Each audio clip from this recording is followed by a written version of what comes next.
siapapun.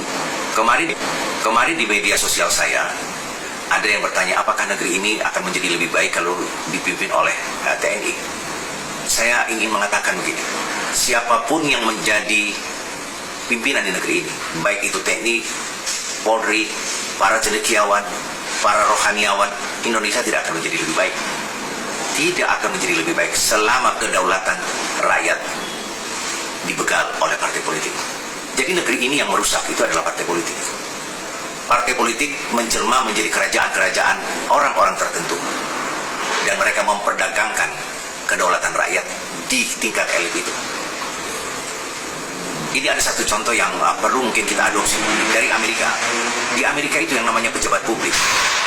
Ingat ya, di Amerika yang namanya pejabat publik itu takut sekali sama media maupun rakyat.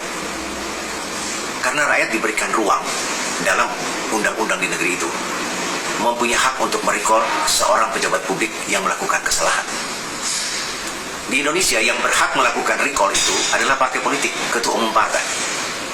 Jadi sekalipun pejabat itu sudah ketahuan salah dan bejat atau mencuri atau korupsi, belum tentu dia akan direcall oleh pimpinan partai selama mereka tahu sama tahu. Kalau di Amerika, begitu Anda melakukan sebuah kesalahan, rakyat punya mekanisme yang disediakan oleh semacam KPU-nya yang ada di sana. Itu mengajukan atau mengusulkan bahwa pejabat tersebut harus diganti, dan proses itu berlangsung untuk mengganti pejabat yang bersangkutan. Di Indonesia tidak begitu. Jadi tidak ada yang takut pada rakyat. Yang mereka takut itu ketua umum partai. Karena undang-undang mengatur bahwa ketua umumlah yang mempunyai, atau Dewan Pimpinan Pusat Nasional mempunyai hak untuk merecall anggota DPR atau pejabat publik. Yang tidak bisa diberhentikan oleh rakyat di Amerika itu hanya satu. Ada mekanisme sendiri, yaitu presiden. Di bawah presiden semua bisa diberhentikan oleh rakyat. Dan rakyat sangat berdaulat. Anda bayangkan ya, kalau misalnya ini kejadian di depan mata kita, diperguncingkan oleh publik kasus Pertamina dan menyeret nama-nama orang terkenal dan pejabat publik. Jika undang-undang kita membolehkan rakyat untuk melakukan recall, maka saya kira Erick Thohir sudah lama berhenti. Demikian juga Menteri Kelautan, saya kira sudah lama diberhentikan rakyat. Tentu ada mekanisme melalui diminta pada presiden untuk memberhentikan. Tapi kalau presiden tidak memberhentikan, maka presiden bisa diimpeach oleh parlemen. Jadi saya kira kedaulatan rakyat harus dikembalikan kepada rakyat. Rakyat harus berdaulat. Hari ini rakyat tidak punya kedaulatan.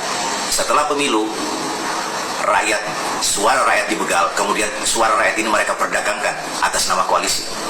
Siapa yang menikmati semua perdagangan kedaulatan ini? Ya para elit. Rakyat hanya bisa menyaksikan tontonan-tontonan para elit yang berselancar, yang melakukan drama dengan berbagai macam kekayaan yang melimpah di mana-mana.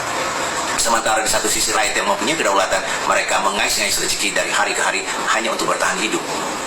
Jadi sekali lagi bahwa siapapun yang memimpin negeri ini, misalnya ada desakan bahwa harus militer yang memimpin. Contoh yang paling dekat adalah Pak Prabowo.